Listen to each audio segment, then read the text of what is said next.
We're going to move on with our second guest here. We've got an incredible guest here that's with us right now. Rabbi Tzvi Belsky's in town. Actually, he came in from Cleveland to being here. Thank you so much for making that trip. The story that you can share with us is really one that we had the opportunity to speak a little bit before. That's unbelievable. If you can, take us to, the Belsky family clearly is a family that we know is a prominent family in Klal Yisrael, and one that is very much well connected with one of the greatest yeshivas in Klal Yisrael, the yeshiva Torah Vdaath.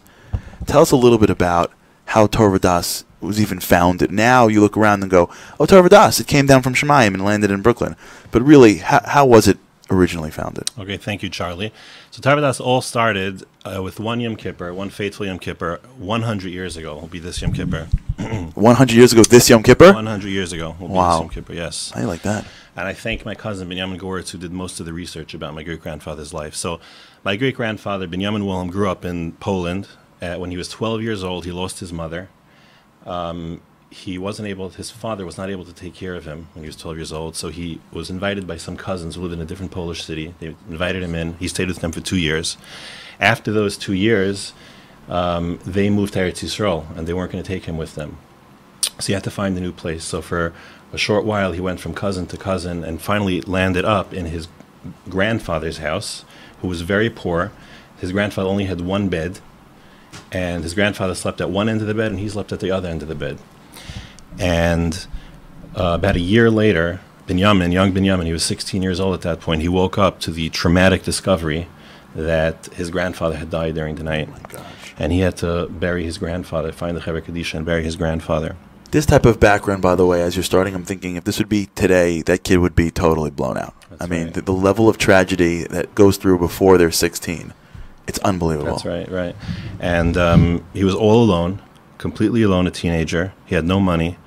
He was also afraid of being drafted into the Polish army, and he needed to do something. So he got a letter from a friend who had emigrated to the United States a year earlier. His friend said, come to America. There's a bunch of young guys who created like a fellowship called Chevra Vdaath B'nai Yisrael, and they had two bylaws. You had to keep Shabbos, and you had to be Kavei Itim LaTorah to be part of this Chevra.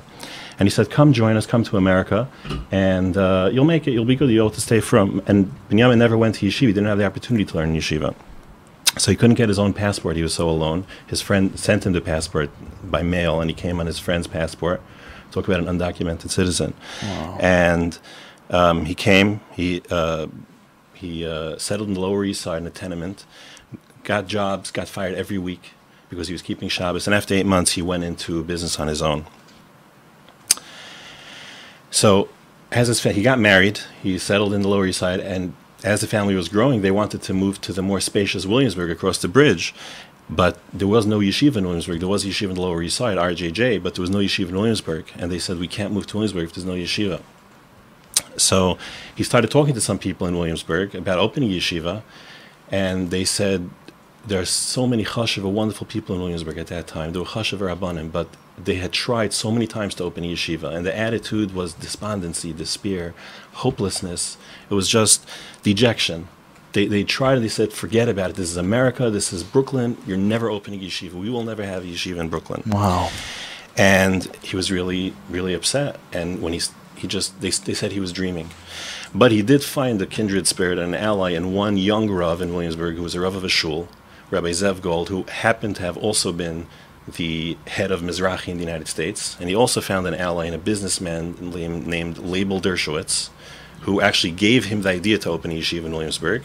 Leibel Dershowitz is the grandfather of the famous Harvard lawyer Alan Dershowitz. So the people that started Torah Vdaath was the head of Mizrahi and Alan Dershowitz's father. Grandfather. Grandfather. That's right. I love Klal Yisrael. This is That's great. Right. And I got an email from Alan Dershowitz last Thursday confirming that. And he said his grandfather, Leibel, or Louis, was very, very proud to have been a part of starting Yeshiva Torah Vdaath. So he also got a lot of encouragement from his wife. His wife encouraged him a lot, and she baked all the cakes for the board meetings as they were trying to start the yeshiva. But anyway, like I said, Binyamin had no background. He had no yeshiva background. He was a simple person. He had a son who needed a yeshiva, and he was going to work. The general apathy was overwhelming. And Hoshana Rabbah, he moved to Williamsburg, Hoshana Rabbah, 1917. there's a minhag in some Hasidic shuls that Hoshana Rabbah night they read the whole Sefer Dvar Mishnah Torah. So he walked in as they were getting ready to take the Sefer Torah out of the Aron Kodesh. He blocks the path to the Aron Kodesh and he says, "You're not taking the Sefer Torah out." He demanded that he's going to be given the opportunity to speak. He spoke and he said, "Rabbi, say this is a packed shul. It's a big shul full of adults. Where are your children? Without a yeshiva, you're not going to have any children." No, he wasn't appointed anything. He wasn't appointed by anything. He was a regular person. He was a businessman. His store, Wilhelm's Housewares, is still on Division Avenue in Williamsburg. He was a businessman. He never went to yeshiva. He just took it upon himself. Took it upon himself, that's right. And that evening, in Hoshana Rabbah, he raised the seed money, the initial money, to support the opening of the yeshiva, which was scheduled to open a year later, after Sukkot. And one of the donors that night was a fellow named Yisrael Belsky, who was my grandfather. He was a businessman, actually a wealthy businessman at that time, and he gave him a lot of money to help open the yeshiva. Wow. So, like we said, next Sukkot they were going to open the yeshiva, but by the time the summer came around, they only enrolled 45 boys in 6 grades. 45 students in 6 grades, not enough to support a yeshiva. Not enough to support a budget. Wasn't Williamsburg packed with Jews? It was packed. There were thousands and thousands. So where were all those kids going? They were going to public school. They were How all come? going to public school. Because that was the milieu of the time, where they felt like was it too expensive? At that time, the Jewish people, frum people, believed that in order to be able to make it in the United States, you have to go to public school, go to college. You cannot go to yeshiva. They sent their kids to afternoon Talmud Torahs. Right. That was common. But a full-time yeshiva, absolutely not. Unheard of. It was unheard of. Couldn't happen. Except there was an RJJ, but in Brooklyn they refused to open. So, like I said, there were 45 kids enrolled. 3 days before Yom Kippur, school's supposed to open after Sukkot 2 weeks later, and there's 45 kids. The board gets together and they say, "We don't have enough children to fund the yeshiva. We're not shelling out all the money to fund 6 kids per class. So let's push." The feeling was, let's push off the opening yeshiva for a year later, and we'll work this whole year on recruiting kids. So my great grandfather, who had his son, that's what it was all about. He wanted his son to have a yeshiva, and he was 6 years old. He said, "Can we sit 3 days before Yom Kippur and make a decision not to open a yeshiva? Let's push off the meeting till after Yom Kippur." So they finally, with a chuckle, they said, "All right, let's push off till after Yom Kippur." That Yom Kippur, he woke up early, davened for just a few minutes at home, didn't go to shul, and that Yom Kippur, he spent his entire day going from shul to every shul in Williamsburg, clapping on the bima, and begging people, beseeching them, "There's a yeshiva opening in 2 weeks. Give us your children. We have the money. Just give us your children." And that Yom Kippur, he enrolled 50 Talmidim. Oh my God! He came home after Ne'ilah, almost collapsed from exhaustion. Unbelievable. But he had his list, and he wrote down all the names from memory. And 100 years ago, Isru Chag Sukkot, Torah Vdaath was born. And everything follows that Yom Kippur. Everything follows that Yom Kippur. He had a simple person. He had no intentions of being an askin. He had no intentions of doing great things for Klal Yisrael. He just had a son who needed a yeshiva, and he was going to do whatever it takes. One person. To make the... And Torah Vdaath helped start Lakewood. Reb Shraga Feivel sent Talmidim to help. Reb Hunter started Chaim Berlin. Tells was started with help from Torah Vdaath. But it all follows that one Yom Kippur.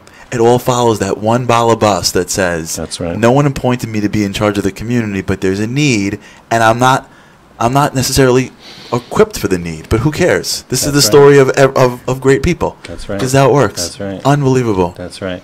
You want to hear something amazing? One of the students that Binyamin recruited during that year was a little boy named Beryl Belsky. He was about 5 years old at that time. Beryl Belsky enrolled in the yeshiva. By the way, all his older siblings are not from. They all didn't go to yeshiva. But Beryl was the youngest, and he went to yeshiva and became from.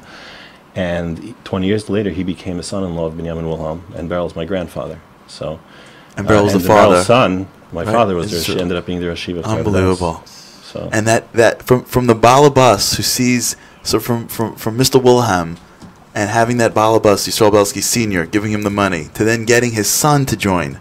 That's right. Which is a big deal for him. If he was a big balabas, he probably just wanted his kid to be successful as well in business, and thinking that the way you become successful in business is public school. That's right. And then who knows that would be one of the pillars in Klal Yisrael. That's right. That's right. Unbelievable. Unbelievable. And he took it upon, the way he took it upon himself, you lay this down, Yom Kippur, how many people would have told him, Yom Kippur, if daven in shul, he knew the future of Klal Yisrael. Something in him said, the future of yeshivas is in this Yom Kippur, and that's where I need to be. it's unbelievable when you see the sort of the parallels in the story. Even what we said earlier, Simcha Scholar was here, or Meir Schuster. You see these parallels in the stories of. It all comes down to very simple principles, which is you're really after one person. It's not about building a massive organization. We think it's either going to be. It is a lot of times with people. It's like, when are we building the worldwide? What's the worldwide? I want my kid to have a yeshiva. That's right. I'm looking at that one person. That's right. But when you hit that darkness, that could be where HaKadosh Baruch Hu is testing you. You know what? It's not going to be easy. You started yeshiva. You think you're done? You're not done. Now you're going to hit the next challenge and the next challenge and the next challenge. So ultimately, you have to become someone that you're not. And your grandfather had to become the person that he wasn't. That's right. That's absolutely true. Unbelievable. Absolutely We know also, obviously a lot of the push for the show and the title of it is coming off our film, The Man at the Wall. Reb Meir Schuster, I understand there's a family connection. Oh, yeah. With Reb Meir Schuster here as well. Yes, I remember one time, and I tried to get some details, and my father's not alive, so I couldn't ask him. But my father once told me with great emotion how many years ago, I think before Meir Schuster even went to Ner Yisrael, he stayed by him in Williamsburg in my father's house.